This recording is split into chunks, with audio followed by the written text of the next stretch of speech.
Want to see one of the Koch brothers get begged for money by a real live sitting U.S. senator on tape? Want to? I scored during the election. It's been a ton. It made a difference, and I could certainly use it again. Obviously, when are you running for the next term? 12. Oh, okay. I'm in cycle right now, so we're already banging away.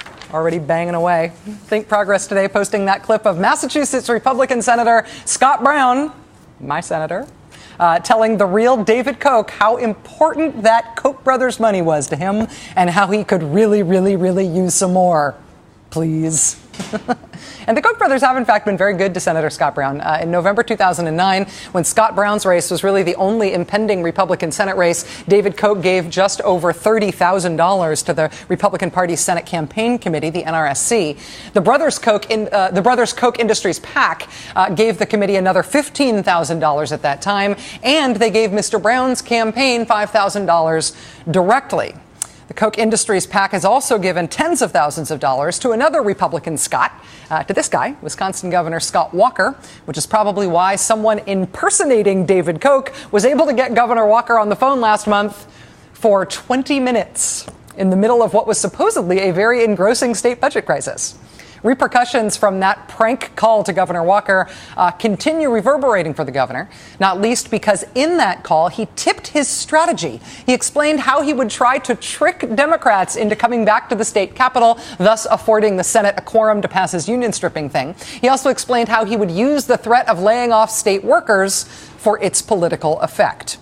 Well, now that prank call is giving Governor Walker a whole new headache. Wisconsin state Democrats have filed an ethics complaint over what Mr. Walker said to the guy he thought was David Koch, over what Governor Walker said to the man he believed was the oil billionaire who had funded his campaign. Specifically, they're raising ethical concerns about this part. In the coming days and weeks and months ahead, particularly in some of these more swing areas, a lot of these guys are going to need, they don't necessarily need ads for them, but they're going to need a message out reinforcing why this was a good thing to do for the economy and a good thing to do for the state. So to the extent that that message is out over and over again, that's obviously a good thing. Wisconsin Governor Scott Walker suggesting to the fake David Koch that the real David Koch should get out the message for Republicans, raising the idea of a little Koch-funded independent expenditure to support the state's Republican senators, particularly in swing districts. You know, that's the thing, though, about independent expenditures. If a politician suggests them, they are no longer independent. Wisconsin Democrats say Mr. Walker was not only illegally coordinating campaign expenditures in that moment, he was soliciting David Koch's financial help from the governor's office inside the state capitol. You are not supposed to solicit campaign contributions from your public office. You know, talking about the Koch brothers in 2011 is starting to feel a little bit like talking about Karl Rove in 2004. If you care about progressive politics or even just fair play in 2011, you really can't get away from the Koch brothers. They're becoming way too ubiquitous. Their names pop up in every scummy political scandal, one after another. From the Wisconsin union busting and the phony AstroTurf bus tours to the questionable partiality of America's Supreme Court justices, it feels like every time a really gross new political scandal erupts, big or small, there's the Koch brothers with the chair pulled up to the table. I do not want it to be true. I am sick of these guys already. But every time you turn over a political rock, there they are. Another example, the new Consumer Product Safety Commission database that was scheduled to go online this week. It is a no-brainer. It's an online searchable database the public can use to find out about safety concerns for household products. Like I said, sort of a no-brainer. It passed the House of Representatives unanimously in 2007.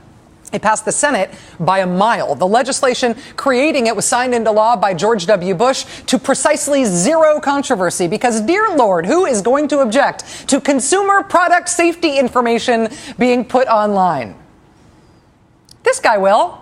The Vote American slogan here has to do with the fact that Mike Pompeo was running against an Indian American opponent in the last election. Vote American, even though the other guy's American too, or he wouldn't be able to run, but you know what I mean. Mike Pompeo was elected thanks in large part to his largest campaign contributors, the Koch brothers and their PAC. Koch Industries is based in Mr. Pompeo's district in Wichita. after the Koch brothers spent many, many thousands of dollars lobbying on the issue of that dastardly consumer product safety database.